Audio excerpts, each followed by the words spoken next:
Let me say something provocative, but I think it's true. Is that why we keep getting racial allusions from Newt Gingrich? Newt Gingrich tonight brought back the food stamps president thing. He's been doing that, bringing that up in Florida. And then tonight he went to President Obama ought to stop singing, ought to stop being the entertainer in chief, essentially caricaturing him in a way that almost calls out to minstrelsy. Yeah.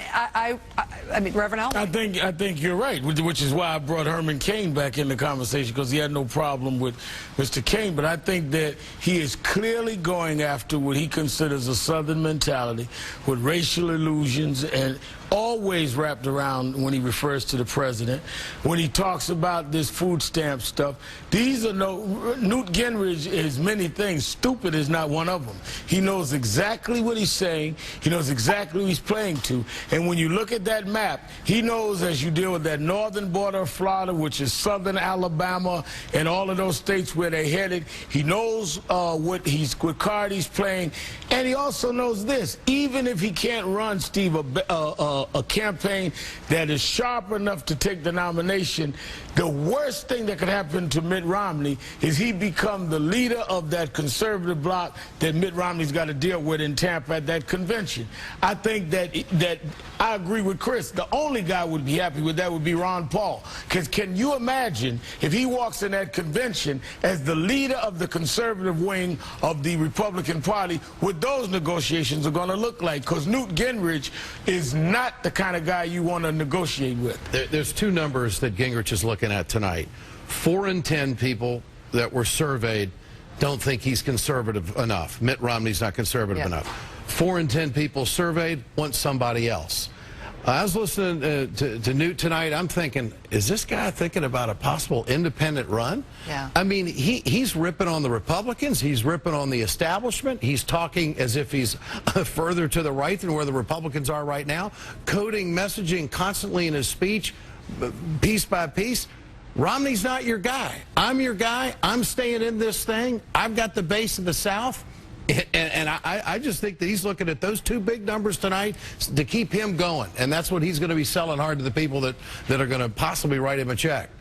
We hear, at least I hear, I'll speak only for myself here, when Mr. Gingrich talked tonight about the president as an entertainer-in-chief, as somebody who ought to stop singing and deal with the real problems of the country, coming on the heels of him calling him a food stamp president, I hear racially coded language there. I hear Mr. Gingrich trying to appeal to Southern white conservatives who may be responding to essentially racially biased coded language about the president that's designed to call on the resentment of African-American achievement in this country. Am I wrong to see it that way? It's baloney. And you know, MSNBC ought to get off this race-baiting kick. If you want to talk about race-baiting, if you want to talk to the Republican Party was started by Abraham Lincoln. We fought a civil war. The 6 of the 9 planks in the 1856 platform were civil rights platforms. This started as a civil rights party. If you go back to the 1856 Democratic platform, it's a racist platform. So we can go down this road, but the Republican Party has a proud history. What about tonight? Well, what about? I mean, you can talk about what happened to the parties after the Civil War and through Reconstruction and through this century, through this past century. Right. And the guy who stood in the. Let me just finish the question, and then I promise I'll shut up. Food stamp president. That I will go to the NAACP and tell them to be dissatisfied with food stamps and that they should demand paychecks. And this president is an entertainer-in-chief and ought to stop singing and start dealing with the real problems of the country. There is a pattern here of very, I think, obviously racially coded language that has nothing to do with the parties in the Civil War. I don't understand this. I mean, the president sings, Newt Gingrich makes a little thing, and all of a sudden it's a racist thing. More people are on food stamps today because of Barack Obama. And look, the Democratic Party, look, they fail in their schools. You can ask Al Sharpton about that. I think he would agree that the Democrats have failed in the public schools with the African Americans. They abort their babies.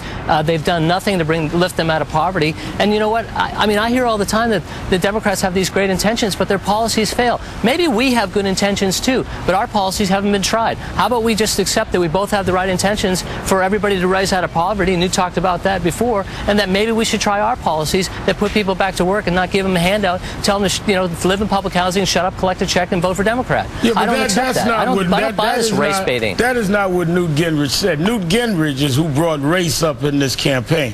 He didn't say... Tell me when he did, Al. I'm getting ready to tell you.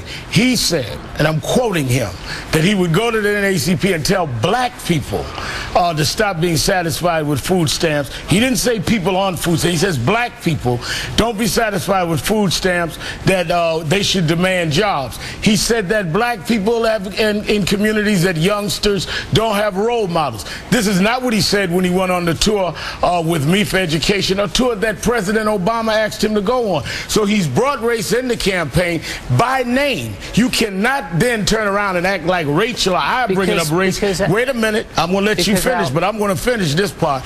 He brought up race. Now you need to answer his bringing up. If he didn't want to deal with race, why did he bring up race? And it is a patent untruth that President Obama has more people on food stamps. More people went on food stamps, new food stamp recipients, under George Bush than under President Obama. Would you call him a food stamp president? We're not running against George Bush. We're running against Barack Obama and his failed policies. Answer the fact. If more people went on food stamps under George Bush, since you just said that Obama had more, that is factually incorrect. Al, 98% of African Americans vote Democrat.